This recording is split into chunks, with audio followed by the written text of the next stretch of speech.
back, but Mark is still not back. Thank you for being back, Tim. Mark, I'm happy to be here, and look, Mark is engaged. It seems to be. So, as the Mark's world turns, Mark's trip to Paris was apparently romantically very successful, and how could it not be? And she is here now. Which is why Mark is indisposed. I cannot wait to get him back on this show and just humiliate and embarrass him to the end of the year. Flyer miles. Oh, yes. Very much so.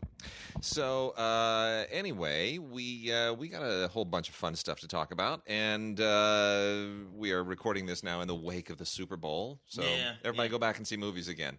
Yeah, that'll be... Tom Brady, 5 rings, man. Yeah, well, look... he's going to be 40 this year. A fantastic comeback. I got to be impressed. You can't help but be impressed. I mean, I've never wanted to sort of give him the props of being in the same league with Joe Montana and Terry Bradshaw. Look, man, when it comes, people talk about all these quarterbacks, greatest football, and they started Tom Brady and these Manning boys. You know, and I'm sitting there, I'm thinking to myself, Joe, Willie, Namath. Yeah.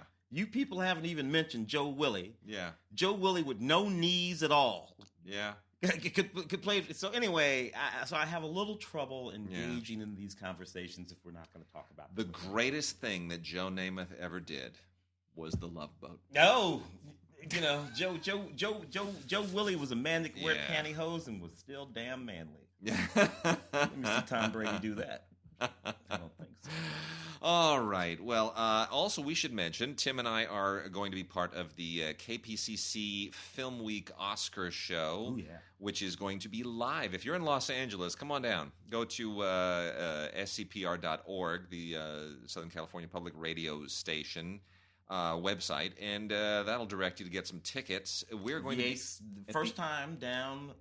You've been doing these things for way longer than me. Well, not that much longer, but yeah, we've done it at the Egyptian Theater with the Cinematheque for many years, and we're going to the Ace Theater downtown, the United Artists Theater. It's ancient. It was built for United Artists. It has been preserved beautifully, and it is in the Ace Hotel in downtown Los Angeles, Pickford and Fairbanks, and it's a much bigger space. Much bigger space. The unique thing about that space is that has always been an open and operating theater from day one. Not one of these refurbished and reclaimed. There are lots of those downtown. The Orpheum and other ones went away. I mean, during your childhood, because you're from here, I'm not. I've been here for 27 years. This is my 27th year. Congratulations. Wade is the first person I met. Wade is the first person I met when I came to LA. We were working for Ye Who Shall Not Be Named. I don't know why we do that. They were actually lovely people. We were working for them, and you were my editor at Entertainment Today. Yeah. And which is a whole weird story in and of itself. That newspaper which was around from the 60s. But anyway, during your youth, what of those theaters, those downtown theaters on Broadway, were live happening theaters? During your youth, none of them were yours? None. Really? None. They all preceded even you as a native? Those things were, most of those downtown theaters stopped being theaters in the... Oh, gosh, I want to say the 1960s. They became swap meets and discos and everything else. And they've been slowly trying to get them one restored. Or two have come back and been restored. And anyway, the Ace has always been there, always been operating. Yeah, Ace is the place. Yeah. It is a legendary theater. It is in beautiful condition. So at 1 p.m. on the 19th, Sunday, February 19th, 1 p.m., come on down to the Ace, and Tim and I will be on stage along with Claudia Puig and Peter Rayner and Justin Chang and Andy Klein and Amy Nicholson, Christy Lemire, Amy Nicholson. Yeah, we'll have a great old time. We'll all be up on. Actually, I think Claudia's out of town. Is Claudia not? I think Claudia is running a film festival somewhere at that time. Yeah. So she's been doing a lot of that. So we may not have Claudia, but we'll have a great time. We'll have a good bunch of people. Charles Solomon will, of course, weigh in on why everyone else is wrong about animation, and he is always right. Yeah.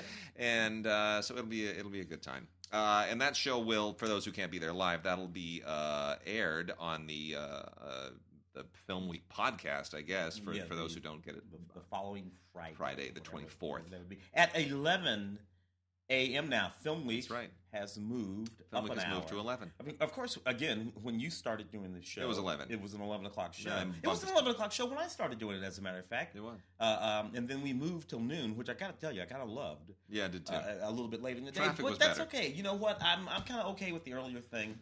Now, we'll just get it a little bit earlier, and we'll see what happens. All right. Well, let's kick in here. We've got let's start off. We've got some LGBT titles here, which Tim can launch us on. Akron is the first one here. The name of this title. This is about a college freshman who goes to the University of Akron, where he meets and falls in love, with his first boyfriend. It's one of those sort of coming-of-age stories. Interesting hook is that the fella he falls in love with is on the football team. Which, of course, leads you to one of those stories about him being able to come out. Who's coming out? This kid is coming out. He wants the other guy to come out. Where it gets, yeah. That's all good. But here's the thing that I wonder. All right, and far be it from me to sort of make these judgments about these things, sitting here a relatively straight man. But aren't we over the coming out thing now? Are we not done with that? I find it interesting. I'm curious as to how Moonlight is going to affect this, because Moonlight is, the LGBT films have been a niche, a target market, much like faith-based films. You love them or you don't. They're targeted to these people. They don't really aim to cross over. And once you start getting things like Moonlight, which raise the bar and find a crossover audience, I wonder how that if that has a reciprocal effect. Yeah, and just posing the question, what can these films be about now? Yeah. I understand. I was a big, I've always been a big Fest supporter, generally speaking. And back in those early days that we were just talking about a minute ago, I used to get sent to cover all of the gay films. Yeah. So I always had this sort of like affection for them. My brother's gay. I'm just from a very gay friendly society. I'm from a very gay friendly family. These things never really affected me in any particular way. It was just always sort of cinema for me. But I noticed long ago that most of this cinema was about the process of coming out in one way or another, whether it was really, really funny films like In and Out. Remember that one with sure. It was Kevin Kline and Tom Selleck back in the day. And here we are now, and it just seems to me that can't continue to be the story in cinema. That is, it has to be something else. So we'll have to see, because I got another one in my hand. It's about the same thing. It's called Jonathan. Yeah, and it's it's a lovely film. I noticed, just because I happened to look at the user reviews on IMDb, got 1 star. So that's from the gay community. So we'll have to see about that one. And then we got Feral, which is a television series. This is from TLA. This is the first season of Feral, which is essentially about a gay artists community. Yeah, I mean, it's Interesting thing about that is that it's a television thing, and it's set in Memphis, Tennessee. Other than first of all, you don't see all that many shows set any place other than in Los Angeles or New York, or maybe occasionally Chicago, San Francisco. There. Sure. So the coast sort of occupy a lot of that territory. This show sort of set and actually featuring the landscape of Memphis, Tennessee. That's kind of interesting. Yeah. Well, all right. So we got that. Let's shift into new movies. Yeah. And Tim, I am an enormous fan of Queen of Katwe. I'm a little disappointed this did not get more love at the Oscars. Yeah. I get why it didn't. Yeah. But if Hidden Figures did, then this could have. Because this film and Hidden Figures live in the exact same lane. The difference is that 20th Century Fox very heavily pushed Hidden Figures for awards. And Disney was content for Queen of Katwe to just sort of be there and make some money, and they don't really get behind their films in an Oscar way anymore, which is really sad. Queen of Katwe is directed by Mira Nair and tells a true story. And mind you have to understand, Mira Nair, Indian director, but she lives in Uganda. Yeah. She has always lived in Uganda. There's always been a very, very large Indian diaspora that lives in Uganda, all the way back to when Idi Amin kind of persecuted them and tried to drive them out. But they've always been there. And so she considers Uganda and the people of Uganda as much her home and her people as she does India. That is significant because Mira Nair, who I adore, by the way, I truly adore her. I've interviewed her twice. For some reason, she always remembers me, calls me Mr. Wade. And there's something really extraordinary about this very eloquent, patrician Indian woman who can curse like a truck driver and drop those words in when you least expect them. It's shocking and it's delightful at the same time.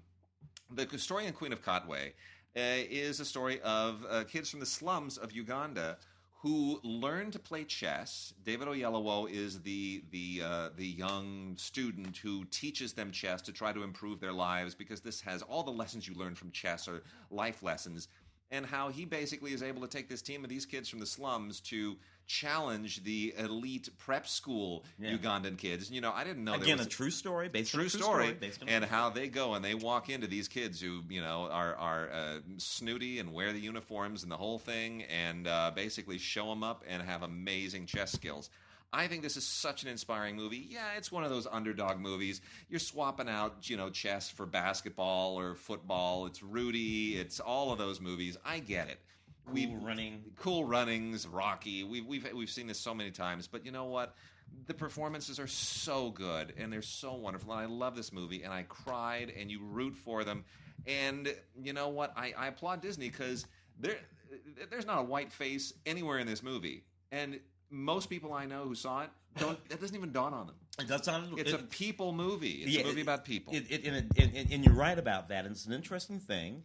And had you not mentioned it, it would not bear mentioning, except that it does bear mentioning, because there has been a time when Disney would have made, whoever would have made a similar movie, and they would have put at the center of it a white teacher, some sort of an anchor, yeah, for the rest of what they would think society would need to anchor to attach to the movie. Here, they thought the better of it. It wasn't necessary. And the movie did well too. The movie did very well. They trusted the people. They trusted the actors, who are all absolutely extraordinary, and it's just wonderful. It is absolutely wonderful. The kids and the kid actors in this are just to die for.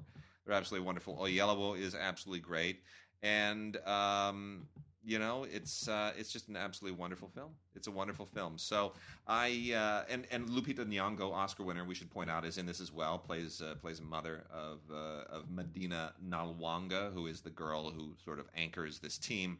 It's just delightful. Fell in love with her when she was sort of roaming around. They were all sort of roaming around together doing press. I did a whole lot of press for this, and just totally fell in love with that young girl. She's fantastic. She is absolutely great. Yeah. And, you know, novice actor who was just so very good. Between things like Slumdog Millionaire and this, I think there's a sea change in Hollywood, and people are less afraid of making films that don't sort of fit the cultural mold anymore. So I applaud him for that, because it's not just race, it's another country. Yeah. We forget that. Yeah. And I had no idea that there was this big class thing in Uganda. Yeah. That you got the prep school people, and then you got the slums, and the one looks down on the other. Yeah. Every culture, right? You can't get away from it. Can't get away from it.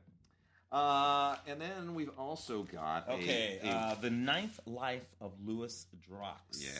Yeah. Alexandre Aja directed this film. You know, Alexander, The Hills Have Eyes. Yeah, he's done a lot of horror stuff. French director. French director. High Tension, actually, was the one that turned me on to him, which was this really, really tight little film. This one's about a psychologist who finds himself drawn into a mystery that tests the boundaries of fantasy and reality. It has to do with all these sort of like experiments and things like that. It's a pretty neat little film, kind of intense. I like him. I like Aja. He's more of a horror movie kind of guy, generally speaking, when you think about his stuff. This has a special feature on it, The Making of the Ninth Life of Louis Drax, which might be interesting. A digital HD ultraviolet. Pretty neat film. I liked it quite a lot.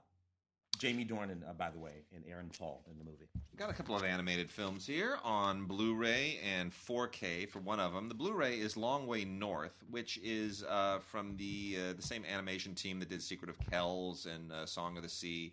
And so it has that very kind of flat but painterly style to it. Very nicely done. Really, really beautiful. Set in turn-of-the-century Russia, believe it or not. And it veers more grown up. It's rated PG, but I'd almost say it's even a little bit more grown up than that. But I just think it's great. It's about a young girl who's from the upper class of the Russian elite, and who just wants to be an explorer like her grandfather. And it's really quite a wonderful look at a young girl. It's like we see it a lot with even Beauty and the Beast, right? Which, by the way, the live action Beauty and the Beast, I cannot hear the end of it. My daughter just every day. Can we go see the grown-up Beauty and the Beast? It's not out yet. I want to see grown-up Beauty and the Beast. Not out yet. She doesn't understand what "not out yet" means. She sees a commercial. Let's go see it. It must be out. Anyway, Daddy, make it happen. It's a similar kind of young girl empowerment thing. It's really beautifully done. I'm sorry this didn't get really more attention theatrically, so definitely look it out, please. Long Way North. That's on Blu-ray and DVD with digital download. And then we also have Trolls on 4K. Heaven only knows why. You know what? 4K will show you really, really detailed, very mediocre animation. These dumb little troll toys that we have all laughed at novelty shops for decades and decades. I don't know why somebody over at DreamWorks thought that was worthy of an animated film, but they did.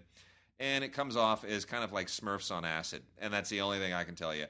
One of didn't the song from this thing get an Oscar nomination? Oh yeah, this thing's Oscar nominated. Yeah. That is not going to win. Yeah, I just want you to know that right now. Trolls, you should be happy with it with one nomination. I didn't think it was that funny. I know a lot of kids that really, really loved it. Look, in the wake of even Finding Dory, let alone something like Red Turtle or even Kubo and the Two Strings. No, it's not. This movie is almost irrelevant. Anyway, the reason the song got nominated is Justin Timberlake, who does a voice in the movie, wrote the song. So JT gets an Oscar nomination. I'm pretty sure that Pharrell song out of Hidden Figures has got that all wrapped up. Yeah. Well, I think or La La Land. La La Land. La La Land's going to get it. Yeah. And then I also got Masterminds. I know a little bit of the backstory on this, but regardless, full disclosure, I sort of know the guy who wrote it as well. You know what? It's a perfectly funny, quirky, offbeat, funny film. It's not quite what you would expect given the cast, however.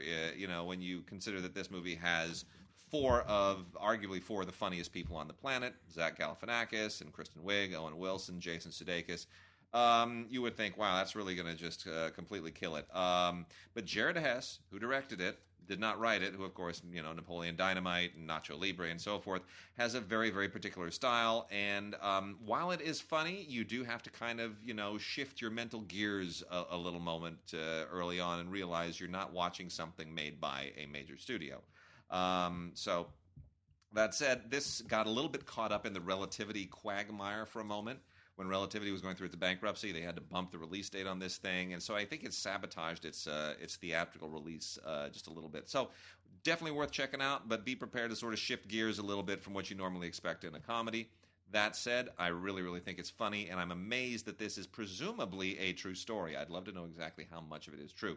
For just crazy whack job goofy outlaws, and it's a heist film where everything that can go wrong does go wrong. So anyway, it is inspired indeed by a ridiculous true story, but I got to find out just how ridiculously true it really is. Yeah, it doesn't always make for a good movie. No, but sometimes it does. Yeah, I got one here. Want me to knock this one off? Yeah, let's do it. Two Lovers is the name of the film. Two Lovers and a Bear. I don't know. This is an interesting film, mostly because of the setting. It's about these two young people who are at this remote outpost near the North Pole. They fall in love. One of them has some issues, and they decide that they're going to take a deep, deep trek into the Arctic tundra to try to work out their issues. I don't know if that's a good idea. But in the context of the film, it works out okay. Some lovely, lovely footage, up in the Great White North, polar bears and all that kind of stuff. Not particularly much on the film here, but a lovely sort of heartfelt. You ever watch Orphan Black? Yeah. The girl from Orphan Black who plays terrific. All the characters. She's fantastic. She's the girl in the movie. Oh, that's great. And that's what's interesting about the film. But she's only playing the one girl. So, it's not like Orphan Black. Got a couple of guys with guns movies. You always got to love it when a Blu-ray or a DVD has a guy with a gun on the cover. It just, you don't need who cares what it's about? It's a guy with a gun. It's so 80s. It really is.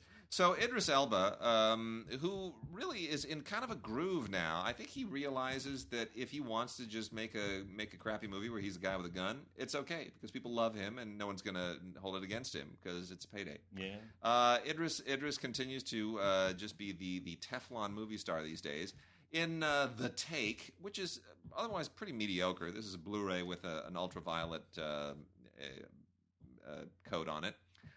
He just plays one of those rogue spies who's, trying to figure something out. And, there's a heist and a whole thing that happens.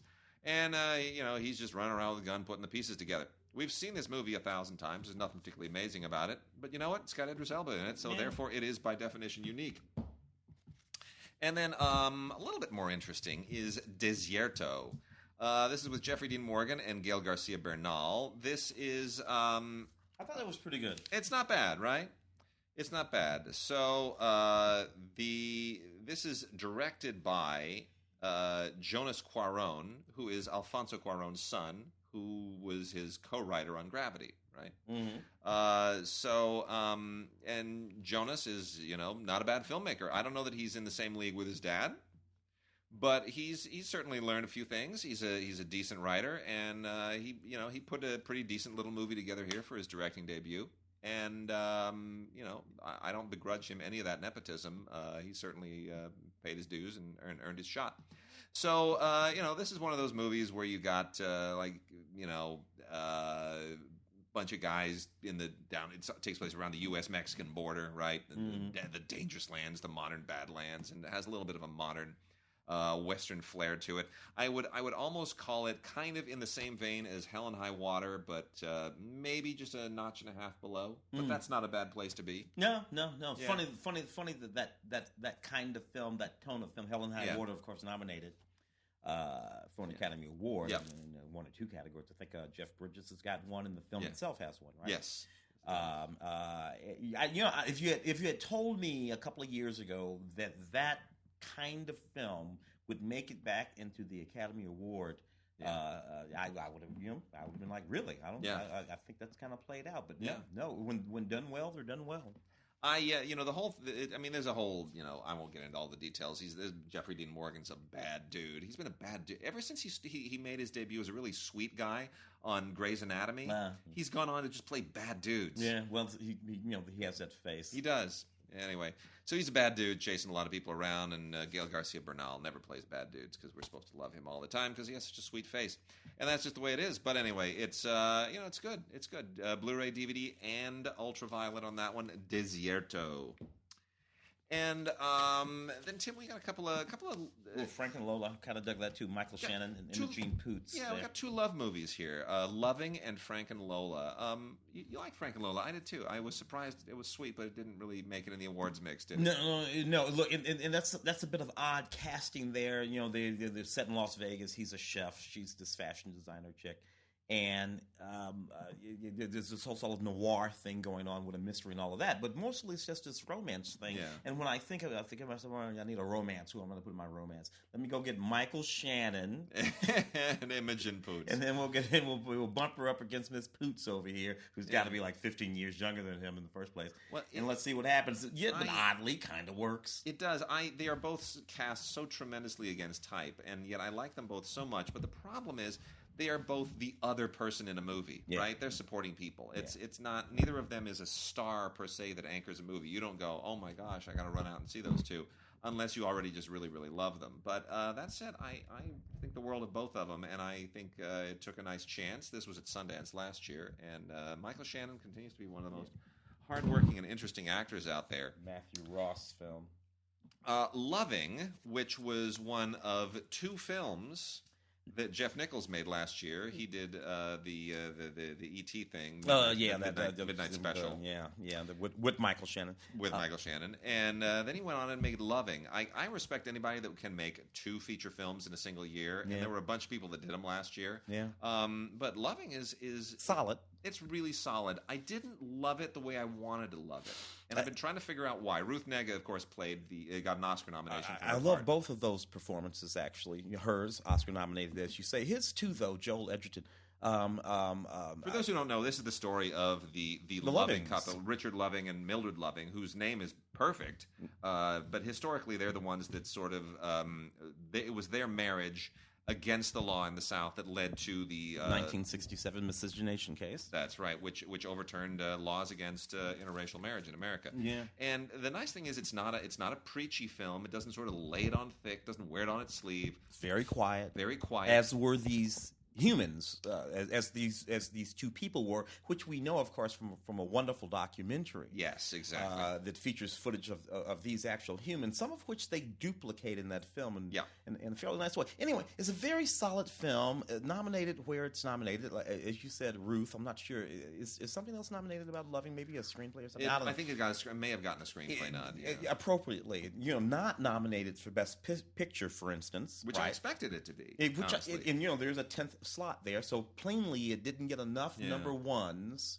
Correct. In order to push it up and take up that 10th slot. But nevertheless, a solid movie. I think one of the reasons that it misses just a tiny bit for me, and you look at it, the production value is great. The recreation of the period is perfect. It's flawless. It's beautifully shot. It's really sensitively acted. Great score. Everything's solid. The only thing that I think misses a little bit for me is I think I wanted a few places. I wanted the volume turned up just a little bit in a few places because it doesn't really hit a lot of peaks. It doesn't have any valleys because it doesn't have any peaks. It's just I wanted a few more, peaks in this thing. But I think also they try for a little bit of comedy relief with the attorney. Yeah. That was weird. Not necessary and steps outside what that film was doing. And you're right. And look, I get it if they didn't want to insinuate some sort of an artificial something in there. But nevertheless, anyway, solid movie. Loving. Yeah. Let me throw another one in here really quickly. A little indie that I think is, Little Sister is a very odd movie. It's kind of formulaic in the sense that it's one of these movies about somebody who returns home and faces all of these litany of issues that are related to the family and the small town and so forth. We've seen that. It's, Garden State and on and on and on. There's a million of these. This one's a little bit stranger because the girl who goes home, she's not in the big city just living a normal life. She's trying to be a nun. And going home, the family isn't just dysfunctional. Her brother is disfigured from fighting in Iraq, like head just consumed in some kind of a napalm explosion or some such thing. So it really kind of tries to ride a very uncomfortable edge and then push that into some dark comedy. Addison Timlin, who plays Colleen, the lead character, is a little bit like a young Winona Ryder, except weirder. That's how she plays it. And I've seen the dysfunctional family done so many times in movies like this that this sort of seems to be trying a little too hard at times. It felt like it was, quirky for the sake of being quirky. At the same time, it's got about 5 or 6 really, really good scenes. Yeah. So I can't not recommend it. But it's definitely for people with a real indie taste. So that has a whole bunch of bonus features on it. It's on Blu-ray from Kino Lorber. Extended and deleted scenes, home videos, and all kinds of other fun little weird quirky things, including director Zach Clark's debut feature excerpts from it. That is Rock and Roll Eulogy. So anyway, Little Sister, and a very old Ali Sheedy in this as well, playing her mom. I have to say, I was shocked. You just go, that's Ali Sheedy. I don't know why I do that thing of where I want everyone who was 19 in my youth to just stay 19. I don't know why. It's a brutal thing to do, and I should stop doing it. Kevin Smith made a movie. Did you know that? Kevin Smith made a movie called Yoga Hosers? Yeah, Yoga Hosers. Anyway, it's one of these. It's self-distributed, by the way. Self-distributed, which of course he's been threatening to do, as though Anyway, I'm not going to start crapping on Kevin Smith here. 2 teenage yoga enthusiasts team up with this manhunter to sort of battle evil and ancient evil presence. One of those kind of things. He got his buddy Johnny Depp to come out and be in the movie. Of course, he also got Johnny Depp's daughter, Lily Rose Depp, to be in the movie. And if you put Johnny Depp's daughter in the movie, guess what Johnny Depp will do? He'll be in the movie. I guess so. Of course, Johnny Depp was in his previous film, that one with where the guy turned into the walrus. Walrus room. There. Anyway, that's what this is all about. Doesn't look like there's anything particularly interesting on this. Rated PG-13. Actually, there is a bonus featurette that comes with. Yeah. Life on the Line is one of these John Travolta movies that John Travolta has been making lately. John Travolta and Nicolas Cage are my two favorite hair actors. Sometimes I check out their movies just to see which wig they're going to be wearing. Yeah. I particularly like Nick Cage's sorcerer wig. Yeah. Whenever he plays somebody magical, he wears that long. Anyway, John is playing, like an everyday guy. The movie really, it's about these guys who work these sort of high wire, tension wires. This particular one is set in Beaumont, Texas. Set in Texas anyway. It's in the middle of a storm. They have to go out there and keep the electricity going for the folks. And it's about his family and a train and a bunch of stuff. It's really bad. Nevertheless, special features, Life on the Line music video, which includes Darius Rucker and some behind-the-scenes stuff and some interviews with the principals there in John Travolta's movie Life on the Line. When did he make that change? When did John... when did John? About 2 or 3. And these are all theatrically released movies, by the way. This is a theatrically released movie. When did that happen? John Travolta has had about 5 different careers. Yeah, and he's probably TV John Travolta, Vinnie Barbarino, and then movie star John Travolta, in musicals, Saturday Night Live musical, all the way through Staying Alive and a few others. Went away for a while, made some crap movies. Quinn brought him back. Yeah, made him a pop icon, John Travolta. Yeah, and then he started making things like Face Off, Broken Arrow, big gigantic big movies, A-list director, big movie, John Travolta. And then he made his L. Ron Hubbard thing. He produced that, right? And starred in it and directed it. And I think that might have been what pulled the ripcord. That may have, Anyway, Life on the Line. So Martin Sheen in a 2-disc special edition. This is a DVD only, and the movie is The Vessel. This is an interesting movie. There's an English language version and a Spanish language version on this because it's directed by Julio Quintana. Fascinating kind of movie. Not really a theatrical. This is very, very niche because Martin Sheen, very religious guy, very Catholic. Yeah. And he speaks Spanish. And because he is Spanish. His real name is Martin Estevez. I went to school with the family. They were all Estevez at the time. Anyway, produced by Terrence Malick, who is his own kind of spiritual. Yeah. So you definitely get 2 very different sensibilities in this. And here's the deal: this is about a village in South America where a tsunami has killed a whole bunch of people, and a decade later, one of them comes back to life. Martin Sheen plays the priest. What the hell's going on? Is this... it's not a zombie movie. It is literally meant to sort of ask some very deep sort of spiritual and quasi-religious questions, and it doesn't necessarily answer them, to its credit. It's meant more to be sort of intellectually and spiritually provocative. It's an interesting film. I wouldn't call it a faith-based film. I'd call it more a spiritual film. Just kind of interesting. It really does split the Martin Sheen's made a number of these very, very sort of Catholic films. And this is not one of those per se, but he's still a great actor. Still does a really, really good job. Would you call it sci-fi? I'd call it, it's more in the Malick realm. It really is. It's more like a Malick film that's not directed by Malick, because like he had all that priest stuff in, not the last one, but the Ben Affleck one. Yeah, it's an interesting thing because, the one thing the Malick films doesn't do is engage in anything particularly supernatural. It defers instead to the sort of scientific, thus all of those vignettes in those 2 Malick films, 3 really if you go all the way back to Tree of Life, that have to do with the beginning of the universe and blah blah blah and all that kind of stuff. So interesting that Mr. Estevez went the other way.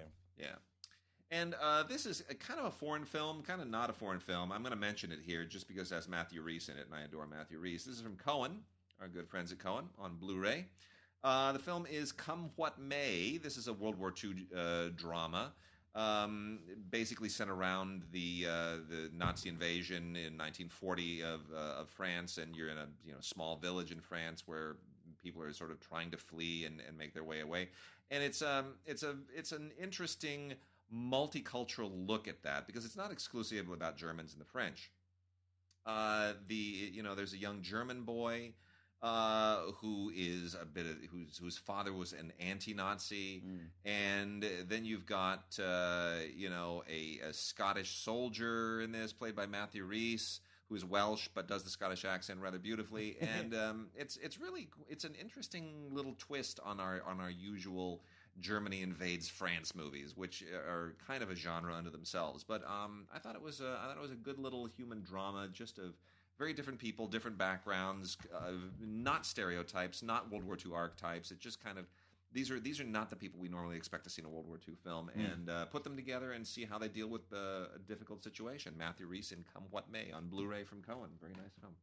Okay, interesting. I got Cross Wars over here. This is Brian Austin Green in this sort of a comic book adaptation of a series of film. A whole bunch of people in this thing. Got Danny Trejo and Vinnie Jones in the movie, and I guess people who know the graphic novel know the graphic novel. Anyway, it features the commentary from the filmmakers and a few others.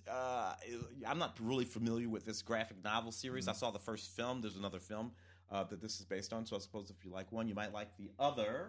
Cross Wars on Blu-ray. And then I've got Almost Christmas here from David Talbert. David Talbert is sort of like he's we were talking about him. We just talked about him the other day. He's Tyler Perry without Medea. The dress. Without Medea. But he sort of makes these sort of quasi-face-based films, mostly sort of urban black films, mostly generally speaking comedic and dramatic, and they come around to sort of like the same themes. And he gets some pretty good starts in these things. This one stars Danny Glover. This one was kind of neat in that it's sort of serious but very heartfelt. It did pretty well when it was in theaters. It's about this family.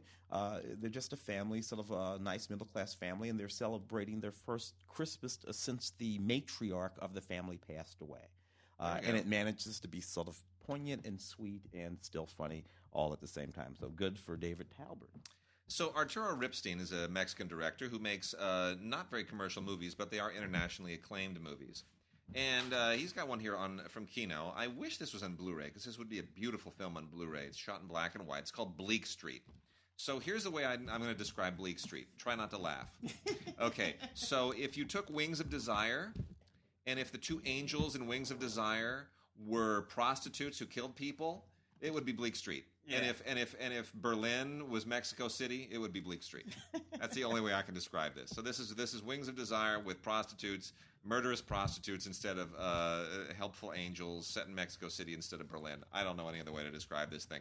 But beautifully shot, very poetic, very eerie at times, deeply disturbing. Interesting film, but if you're not a fan of Ripstein, if you've seen Arturo Ripstein films before, you're not going to get anything different. You know what you're getting into, and you probably won't like it. So you got to pretty much be a Ripstein fan. All right. TV. Are we going to dive into some TV now? Yeah.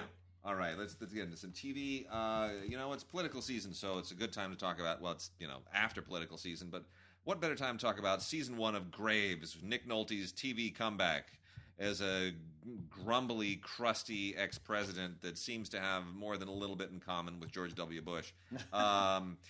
It seems to be pretty obvious, but maybe I'm wrong. Anyway, he's this is a guy who was a president a quarter century ago, and he realizes he screwed up, and now he's kind of trying to make amends now that he's figured out he wasn't a very good president. You know what? It's funny. It's not as funny as I wanted it to be. It sort of wants to be Veep. Veep has Veep got everybody drunk on the idea of, hey, we can actually make a kind of a political series that's funny, and but Julia Louis-Dreyfus is funny. And Nolte ain't that funny. And she's not pointing at anybody in particular. No, she's not. Julia Louis-Dreyfus. So that's the thing. There was a Timothy Bottoms series that they did. While W was actually maybe first term of W, and that didn't work for the same reason, because it was just pointing directly at him. We'll have to see. Anyway, and we got some National Geographic stuff here. I'll just hit these 3 real quickly. The Incredible Dr. Pol, season 9. I did not know there were 9 seasons of this. I had never heard of this, so I'm obviously not watching enough Nat Geo. Dr. Pole is the big farmer animal guy. Yeah, he's basically with his whole family of. Yeah, he's a vet, and he's like an amazing vet. Anyway, for 9 years, people have watched this guy basically cure animals of all kinds of horrible afflictions. Anyway, it's strange that that's gone on for 9 years, but he's really good. That is absolutely fascinating. It's just amazing that there's 9 years of following a guy around just being a vet and fixing animals, and who knew? So it is actually shockingly interesting. The Monsters, the definitive guide, is one of those things that Nat Geo does just so they can compete with what they do over at TLC. Why is TLC still called TLC? There is nothing. It's so irritating. You know what? The Learning Channel. No. There is nothing about the all of that horrible white trash weirdness that they just there's nothing learning about that. Nothing to learn from Honey Boo Boo. Honey Boo Boo is not learning. Good grief! Why they really need to rebrand? It's just TLC was once upon a time a wannabe PBS. Now it's just like we are trash. It bailed. Anyway, this is one of those things that Nat Geo does so they can feel like they can compete with everybody who's gone for the lowest common denominator. So it's all about sharks and squids and giant monsters under the ocean, and it tries to sort of make it an informative documentary about sea monsters, but it really isn't. It's just about sharks. It's just it's just Shark Week and Nat Geo. Week every day. It's Nat Geo's version of Shark Week. That's all it is. And Generation X gets a little bit more highbrow. This is interesting because, I'm not technically Generation X. I'm some generation that's like between the baby boomer. You're a baby boomer. Yeah, I'm the last year. Yeah. See, I'm between. I was talking to my sister-in-law because she's also a baby boomer. I'm between the boomers and Gen X. Yeah. And these things don't have sort of firm years in many places. So I'm like that lost generation. I don't really know what I'm supposed to be. I know exactly what you mean because technically last year of the baby boom, 61. Yeah. It's my year, but I got to tell you, my mother, who was born in I want to say like 42 or something like that, which is technically a couple of years before the baby boom. Baby boom starts right at the end of the war. But this puts me and my mother way too close together. So I'm like, you know what? I'm claiming Gen X. 2 discs, 6 episodes of the major milestones of the Gen X generation, and it includes Tiananmen and the fall of the Berlin Wall and all of this stuff. And it kind of begins with Watergate and Nixon and moves on through all of this really interesting stuff. And it is fascinating what Gen X really went through. It explains a great deal. Certainly explains my incredible disdain for Gen X and why I never did have that. You were always a little pissy. Yeah, but I hate everybody. That's who I am. They didn't bother me all that much. I got a little TV over here. Yeah. A series that I truly loved back in 1987 when it first premiered. This is the first and second season of Hooperman, starring the late John Ritter. Oh, fabulous. I particularly loved Barbara Balsam and others. What I loved about this series, it's ushered in that early era of comedic television without laugh tracks. Yeah. It was this and Frank's Place and a few others, none of which lasted very long, by the way. But nevertheless, I thought was some of the most sophisticated. Now, around the same time that this was happening, the Fox Network was hitting the scene and bringing us the Simpsons. The Tracy Ullman show. Oh yeah. With those little interludes of the Simpsons in between them, which are freaky when you watch them now because they don't look anything like they're melty and weird and very kind of quivery. That LSD designs. Anyway, this was a pretty neat series. I remember loving Hooperman. He played a cop in San Francisco. He had a little dog, and he was always looking for a girlfriend. It was a pretty neat series. Seasons 1 and 2 of Hooperman. There, Homeland, the complete 5th season. Was never a Homeland fan. I always felt like Claire Danes was playing, and I know she was supposed to have she was suffering from some sort of a mental illness. Yeah, like a PTSD or something, wasn't it? Yeah. She didn't always take her meds. In the series because she needed to have all of her senses on the edge so she could figure out about all these terrorists and whatnot, and so she was always just a little sharp and itchy for me. And I'm thinking about Claire Danes. I'm thinking about my so-called life that girl that I fell in love with. I'm like, who is this twitchy chick? Who, so anyway, but lots of people love Homeland. 5th complete season of Homeland here. Special features the evolution of Carrie Matheson, the character she plays, Homeland in Berlin, Beyond the Wall. So that season covers that. I also have the IT crowd here. Are you a big fan of the IT crowd? Not really. Funny occasionally for me. Yeah. These people are all very clever. And all of these jokes are very clever. Yeah. But you know what? Get too many clever people in the room, you just want to smack everybody. Yeah. So, that's what I want to do. Commentary track with Graham Linhan, a featurette here as well, the IT crowd. And the 7th and final season, which I happen to have watched, of Rizzoli and Isles. Look, what am I going to tell you? It ain't Cagney and Lacey. It ain't Cagney and Lacey, look, I had a thing for Rizzoli. I'm not gonna pretend like that's not true. Love Bruce McGill on this series. Neat show. 7 seasons, did good. All right, I got some classic TV here that I'm gonna drill down on, and we're talking really fun classic stuff. So, the Red Skelton Hour in color. This is the first time that this has been out. 3 DVDs of never-before-seen episodes of Red Skelton's show, all in color, in that really cool color that TV once had, where everything just popped because saturated, baby. It was just saturated because people understood that you didn't have your television signal was coming over the air. You had about 340 lines on your TV, and that electron gun was not going to be able to handle a whole lot of colors. So you got to wear blue and black and red and green primary colors. Let them shine. Absolutely fantastic. A lot of great guest stars here: Milton Berle and Phyllis Diller and George Gobel. Martha Ray, Mickey Rooney, who's on every single show ever, Merv Griffin, it's great, Robert Goulet sings. I had a lot of fun with this. So that's the Red Skelton Hour in color from Time Life. And then, almost as wonderful, is The Tonight Show, starring Johnny Carson, Johnny and Friends. This is 3 actual complete Tonight Shows with original commercials. Fantastic. Which is pretty great because it just totally takes you back. And it is amazing that Jerry Seinfeld has been doing the exact same routine for like 30 years, and he hasn't aged. He looks the same. I mean, you watch this and you just think, wait a minute, is he just caught in a time warp? Like, well, he does his thing, and he's Jerry's, and it just doesn't change. Just keep the same subject matter going. Because the funny thing is, Jay Leno changed. I was physically changed, and his comedy changed. Oh, his comedy totally changed because Jay Leno used to be the guy who would tell these long stories, and when he went up on the Tonight Show, everything was it was rapid fire. It was like a joke every 5-10 seconds. He really switched it up, and his stand-up before that was completely different. It's amazing. He'd do all those Mavis jokes and all really neat stuff. Dynasty, the first season, is also out, and you know what? What can I say? It's Dynasty. This was by the way, this is the season that had Al Corley playing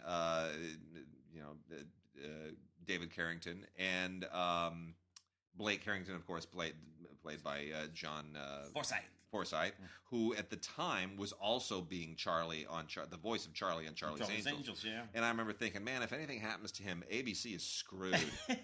They lose not only the star of Dynasty, but the voice of Charlie and Charlie's Angels. You're done. The first season of Dynasty was pretty fantastic. Linda Evans was still breathtakingly beautiful. She was in the early 80s. This first season is really sharp. It was, let's be honest, this was a total response to Dallas. CBS's Dallas. Yeah. And ABC said, well, we're going to out Dallas. Yeah. We're going to really defeat you. And they made the very smart move that they're not going to have a guy be the villain.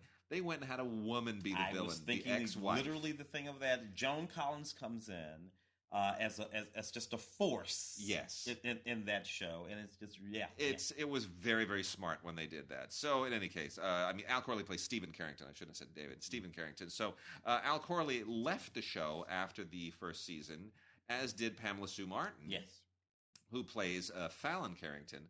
So they had to reinvent the children on the show with new actors, which somehow they managed to do rather courageously. Yeah. They pulled it off because, soap operas do that all the time. So, it's interesting. It's a very different show in its first season than it was in later seasons when it just got into complete camp and kitsch and just ridiculous. I just watched that cat fight again the other day. They go into the pool. That is just some of the most wonderfully horrible television I've ever seen. And then the last classic TV bit, Quantum Leap, is out in a complete series from Mill Creek. Quantum Leap, still a cool show. Scott Bakula. This is where he kind of nailed it down, and Dean Stockwell is his kind of time tripping companion. It's the very concept of that show, right out of the box, is high concept. It's Doctor Who without Doctor Who.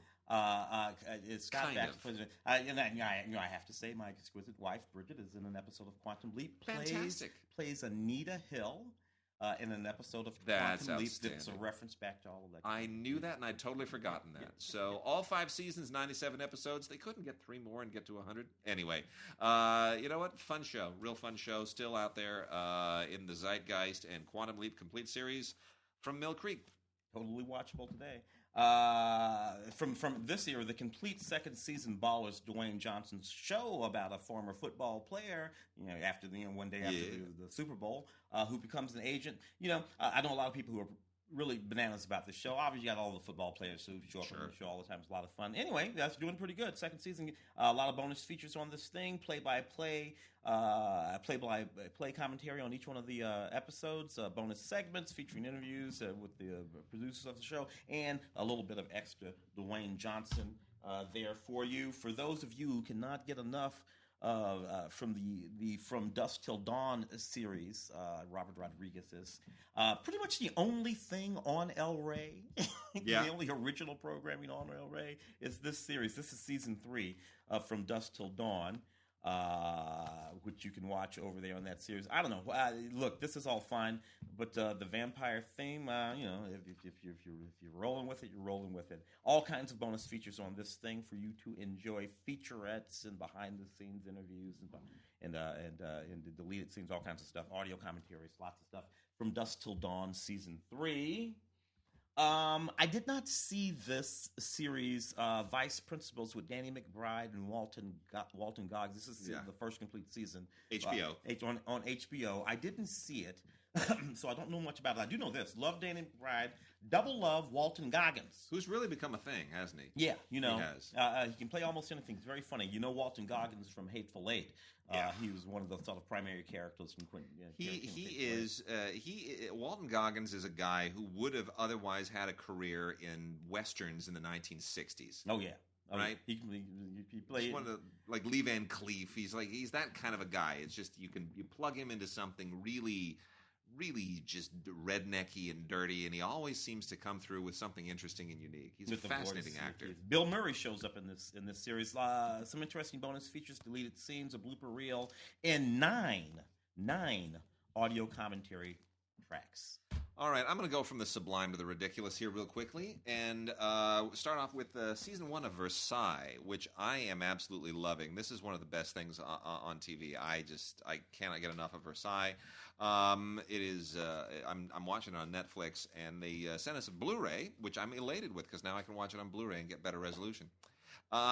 This is all about the court of King Louis XIV, played by George Blagden, and it is extraordinary. This is 17th century French court intrigue, and it is amazing how it mirrors so many of the same political and social machinations we have today. We don't change as people. No. I keep saying we're cavemen with computers, and we are, man.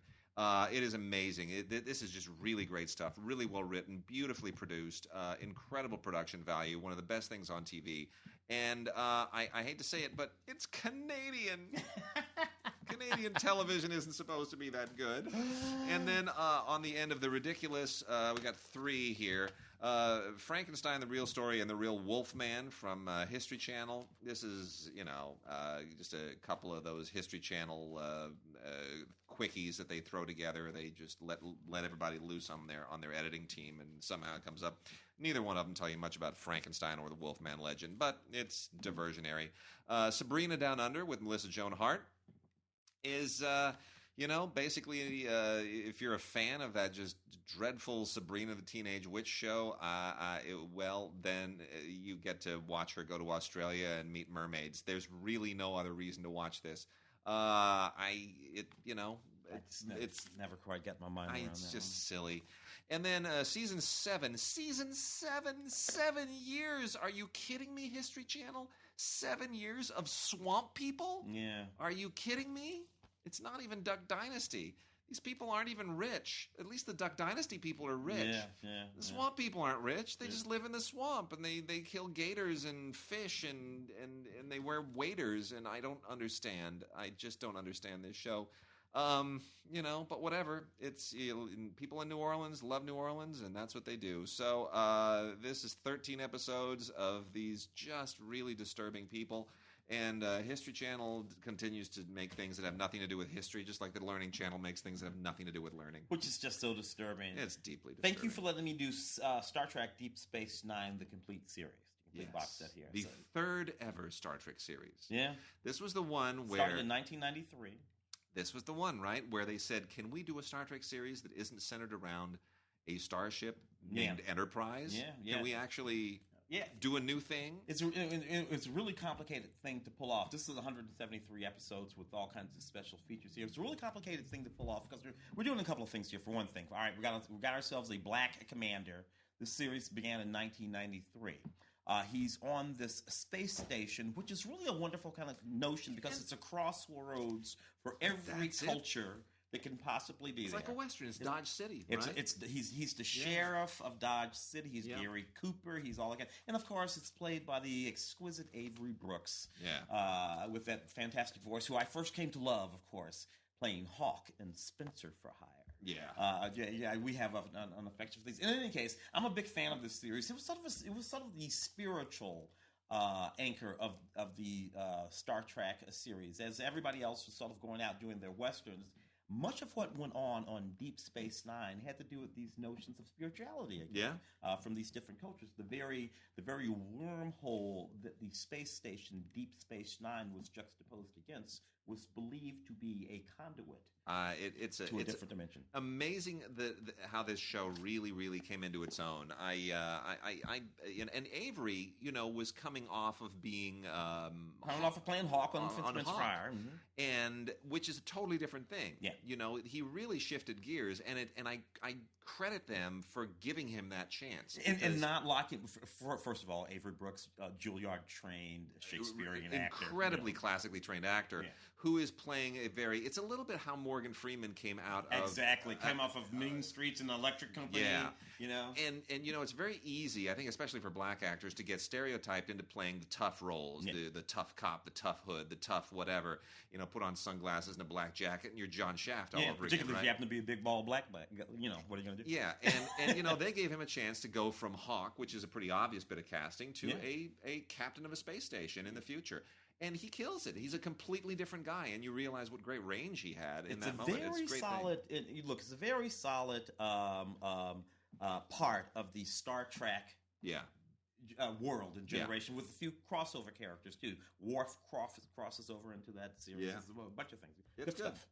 All right, let's try to wrap up here with some foreign stuff. Got a few things here. The People versus Fritz Bauer, which is all about the hunt for Adolf Eichmann. It is incredibly well done. This is a really strong film, one of the better films of last year. This is from Cohen.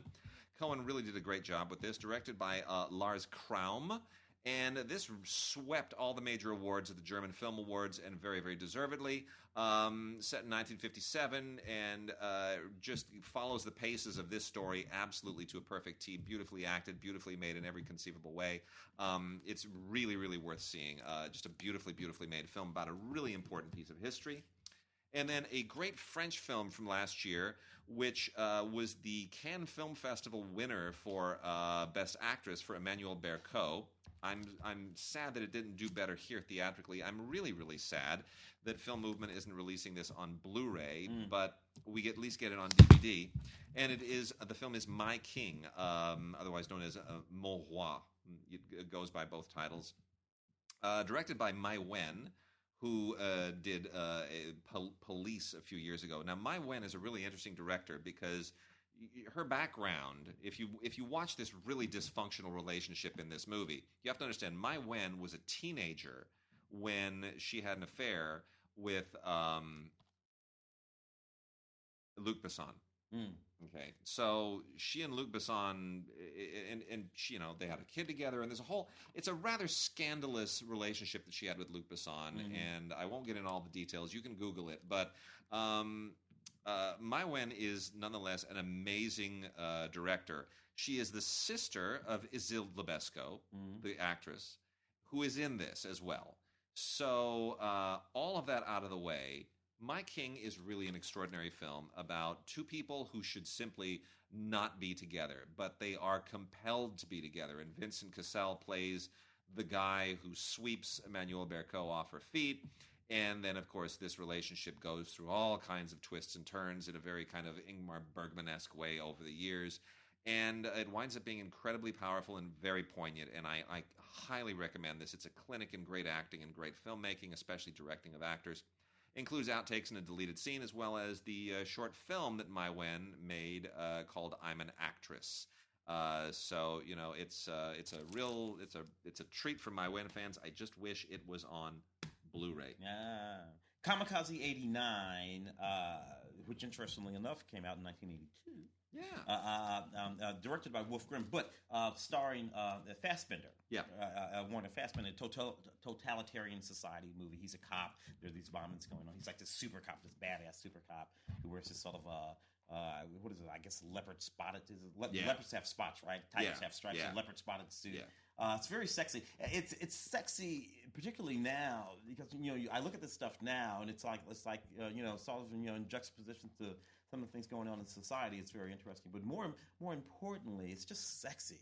It's just, and I like it a lot. Bonus features include a documentary by Wolf Grimm and a commentary track from a couple of very important film historians, as well as a few radio spots for the film when it came out, and another documentary too. The Park Chan-wook's The Handmaiden, which I thought we would be talking a little bit more about. I did too. Now, and it's not on Blu-ray either, and that's really upsetting to me. No, this is on DVD. Fantastic movie, by the way. It's really good. I'd say his best film since Old Boy. I would. Well, he made that one movie that I didn't care much for. Stoker. Right. Yeah, you're absolutely right. The best film since Old Boy, for sure. Anyway, it's a very, very bright film that has to do with the Japanese and Korean societies and how they come together in a very, very complicated sort of a scheme that's going on that has a cross and a double cross and a double cross in it, and you just have to sit there and let it overwhelm you. It's incredibly beautiful, and it has a bit of what I would have to call. They call it, an erotic thriller. It has something that I would have to say approaches softcore porn. We're right in this. If we're not actually doing softcore porn, we're right outside the door of softcore porn. Fantastic sequence, little lesbian love scene I'm talking about here. It's fantastic sequence, but you better be ready for that one. Put the kids to bed. I had a pretty good joke yesterday, by the way. As long as we're on the subject, friend of mine posted on Facebook after the Super Bowl. He said, "I haven't seen a lead blown that badly since Hillary Clinton." And I said to him, "Oh no, dude, this is a buddy of mine from film school." I said, "You missed the comedy opportunity. This is what you should have posted. I haven't seen a lead blown that badly since Vincent Gallo in The Brown Bunny." That's the joke. That's the joke. That's a film people joke there. Yes, it is, but he enjoyed that. And anybody who's seen The Brown Bunny, you will understand what that means. I haven't seen and you're free to lose. I'm putting that in the public domain. I haven't seen a lead blown that badly since Vincent Gallo in The Brown Bunny. Feel free to use that. Make it viral. Okay, and then our last four foreign language titles here. Umberto Lenzi, a schlockmeister from Italy, courtesy of Raro Video and Kino. We now get the Raro Video release of Sacrifice, the uncensored director's cut. Now, that's not just Sacrifice. That's Sacrifice with an exclamation point. Yeah. Because this belongs to you may not have known this. Did you know that there is a subgenre of Italian cannibal movies? No. I didn't either. This is beyond Argento and all that. Yeah, no. It is specifically movies. cannibal movies made in Italy. Okay. This is one of them. This is the one that apparently started the whole thing. In the same way that there are Italian westerns and there are Italian cannibal movies. Cannibal movies. 1972, a bunch of people go to Thailand and where they apparently eat people. Is it shocking? Yes. Is it? But is it like modern day gore shocking? Like no, it's not. It's not even in that realm. But I will say this: there are no cannibals in Thailand. There are cannibals in Indonesia. Yeah, and I know this because when I lived in France, I was friends with a family of Indonesian diplomats. A kid named Frankie, coolest kid in the world. And his dad was like some kind of he was part of the consulate there, the Indonesian consulate in Marseille. And I remember hanging out with Frankie and his brother, and they were telling us, they're like, oh yeah, we got cannibals in Indonesia. I don't even remember how we got talking about cannibals, but that was very matter of fact. And I said, what? He goes, oh yeah, there's Indonesia, there's a lot of islands. Islands out there someplace. A lot of islands. There's like cannibals in some of those islands. I said, really? Like, but how do you nobody goes there. It's like, it's not like anybody actually, you resupply the island. It's not like anyone votes for president there. It just people there don't even know they're part of the country. They don't even know they're in Indonesia. They don't know they're in Indonesia. They're on an island. They war, they fight, they eat each other, and everybody else knows you're part of our country, but we ain't going there. We're just gonna let evolution take. So anyway, I thought that was a fascinating discovery. And then here, before I get to a couple of giveaways to wrap out the show, Takashi Miike, who is completely out of his mind, made the Black Society trilogy. Shingoku Triad Society, Rainy Dog, and Ley Lines. These are, there's almost no way to actually explain Miike to people who just don't know Miike. Miike, at a certain point, was making something like 5 or 6 movies a year. I don't know anyone who's seen all of his movies. I did a commentary for Gozu years ago with Andy, where people liked our commentary, but it was essentially 2 hours of Andy and I saying, man, that's weird. Andy, isn't that weird? It started pretty with weird. For me, anyway, it started with Audition. Audition, for sure. In 99. Yeah. And I don't know, after that I was like, okay. Yeah, so anyway, this takes place, nighttime Tokyo, triads, Yakuza wars, and just all kind. There's a mixed race guy here. It's a lot of crazy, weird Yakuza insanity. It's just drug-fueled Yakuza flying without a net. It's reckless, abandoned filmmaking. And it is Miike. It is pure Miike through and through. I've met Miike. I've interviewed Miike. He never looks you in the eye. He wears sunglasses and stares at the corner of the room. And he'll, if you say, do you like rainy days? He will say, in Japanese, of course, red. That's it. And it's up to you to make the association as to what that has to do. He's a strange dude, man. I'm over it. Anyway, so there you go. Takashi Miike. New interview with him here, which is just as cryptic and impossible to decipher as meeting him in person. But the movies are cool. What can I tell you? They're cool. I still don't get them, but they're cool. And that is the Black Society trilogy. So lastly, we got a couple of super, super cool films here from Wellgo. We got giveaways. We're going to give away 4 copies of Beyond Redemption with Brian Ho. This is a really, really sharp, just straight-up action-packed thriller. It is. It's one of the most solid Asian cop films that I've seen in a long time. Triad plot here going on.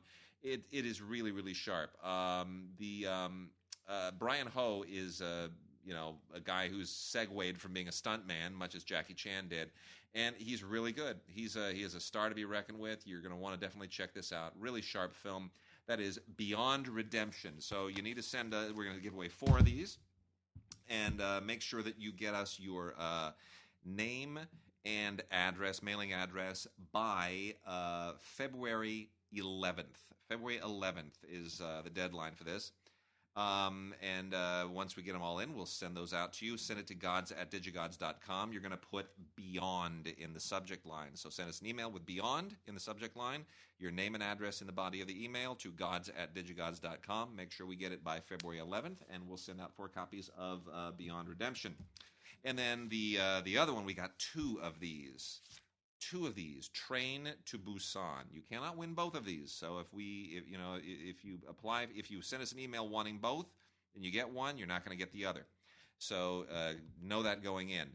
Train to Busan by Yeon Sang-ho is a Korean zombie film that I think is super cool. We're giving away two of those. Send us an email to gods@digigods.com with Busan, B-U-S-A-N, in the subject line. Again, name and mailing address in the body.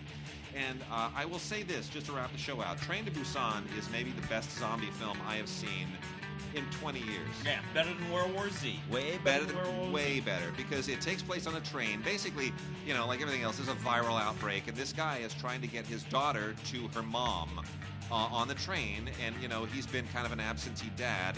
And meanwhile, while they're on the train, the zombies are going crazy, and it becomes a little bit like Speed, Speed, Runaway Train, Speed. Runaway Train, Speed. It's a chase movie. Can't stop the train. And a zombie movie at the same time. But the socio-political aspect of it, what it says about Korean society and North Korea and fear of the zombies from North Korea, right? Yeah. There's an actual metaphor at work here. As opposed to World War Z, where the zombies are actually just zombies. Great movie. All right, we'll see you next week.